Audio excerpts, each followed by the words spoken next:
to some young person who, or some older person Right. who might be interested in becoming involved with Shoney's Inc. What are some of the opportunities and some of the possibilities for those persons this morning from your perspective?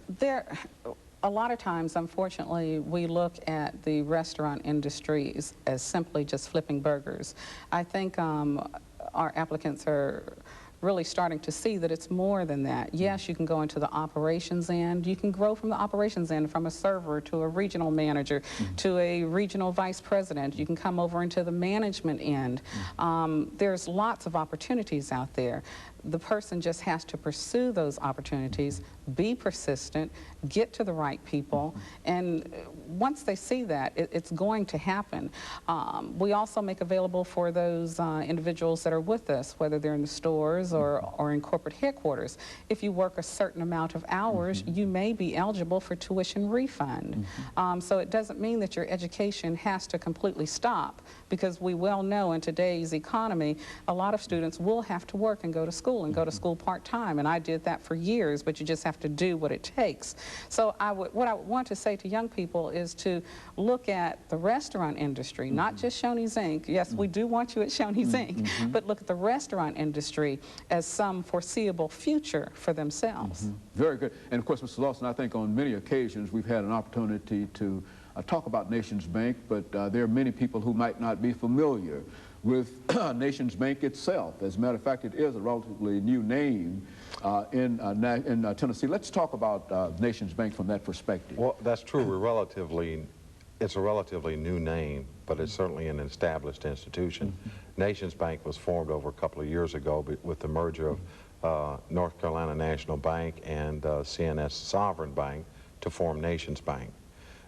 Nations Bank corporate culture supports many of the programs that like Shoney's.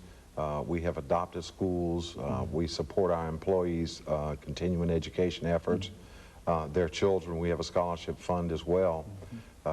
We encourage education. We have something more than just a corporate saying. It's what we really believe, that our business will only grow as our communities grow.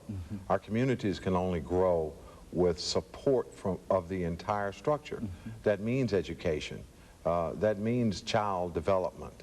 It means parent development and employee continuing education. We've started a number of programs for our consumer base.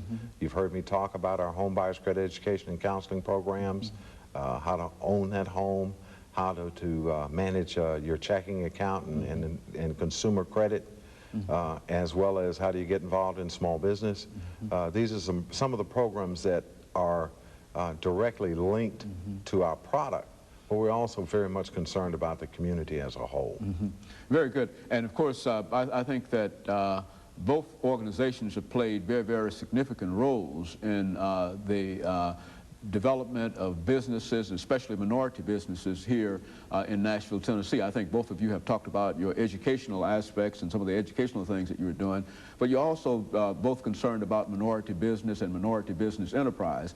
And I think that that's important in terms of both of you being involved in the UNCF fund activity, because most of the funds, I would imagine, Ms. Marshall, that you are soliciting will certainly have to come from some of these corporations. Let's talk about the kind of support that Shoney's Inc. Is given to such organizations as the Minority Purchasing Council or the Business Opportunity Fair, and some of the other things that you think that you're doing that are worthy of talking about this morning. Okay, and that aspect is just as important as the educational aspect too.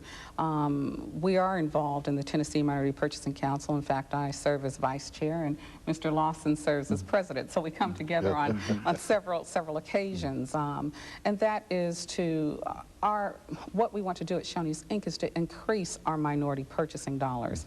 I'm glad to say that I think we're doing a terrific job on it. When I look at our minority purchasing that we've done year to date for 1994, that figure is well over $14.5 million and growing. And that's just in direct purchases. If I talk about subcontract purchases, then we're looking at $23 million.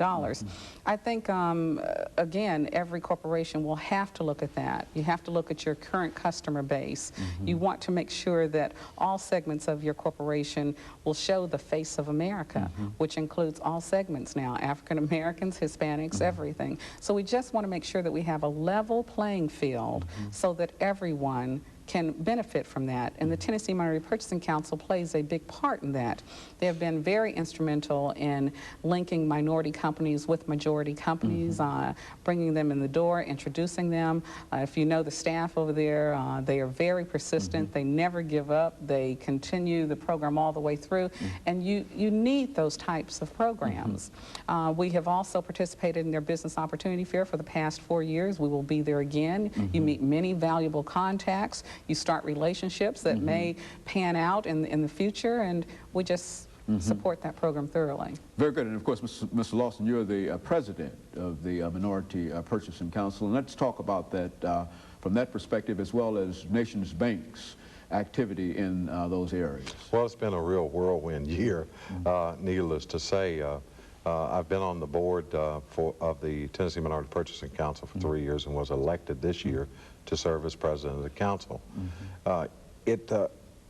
As we talk about all of the things, United Negro College Fund, the education, minority business development, again, what we're saying is that they're all interlinked. Good. We must continue, and with efforts like Betty's and mine, continue to network, continue to foster economic development for not only minority business, primarily minority business from our perspective, but all small business in general, to provide that stimulus in the economy. We're very much committed to it at Nations Bank. We are co-chairing this year's 1994 Minority Business Opportunity Fair, along with the Tennessee Valley Authority and Northern Telecom. It's going to be an exciting event again, August 23rd through the 25th, and we certainly ask everybody to come and network and get an opportunity to get ahead. We'll get some additional information in terms of the location in reference to that business fair before the end of this program. But Ms. Marshall, before we move into that area, let's talk about some of the activities that have occurred so far dealing with your efforts to increase the amount of money that will come into the UNCF this year. Let's talk about that. Let's compare with what has happened up until this point and what you're doing now. Okay. Just recently, we had a wonderful kickoff luncheon, which was held at Fisk University's Jubilee Hall. We had over 125 of the community business leaders there. We had a wonderful guest speaker, Dr. Benjamin Hooks, who shared with the audience the importance of education and the importance of continuing United Negro College Fund and supporting those. We have also just had our first annual golf tournament, which enabled corporations who had in the past had no affiliation with UNCF to participate. And I'm glad to say that that was just tremendous and received just accolades from that golf tournament. And that was at the Ted Rhodes? No, that was held at the Hermitage, at the Hermitage Golf Course. Very good. And of course, Mr. Lawson, when we talk about the Minority Business Purchasing Fair, let's give our audience some information relative to that and some of the activities that will go on in terms of the establishment of booths and whatnot, because I would like to perhaps give them additional information, but at this particular point, let's talk about the establishment of booths and some of the things that an entrepreneur would have to be aware of if he wishes to participate in that affair this year. As I said before, the fair will be August 23rd through the 25th. Registration forms are going out now. If someone is interested, call the staff of the TMPC at 259-4699. They'll be glad to provide any assistance.